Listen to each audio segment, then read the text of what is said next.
Tak túto špecializáciu som si vybrala preto, lebo ma baví práca s dátami a chcem sa ďalej v tom posúvať. A zároveň mi prišlo super, že tu není povinný predmet programovanie C++.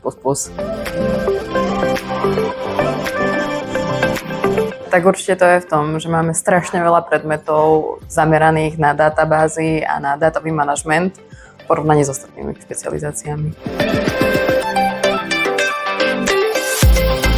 Moderní databázové systémy a princípy organizácie dát boli úžasné predmety a určite aj úvod do dátového inžinierstva s pánom Škodom a s pánom Kopilom. Určite áno.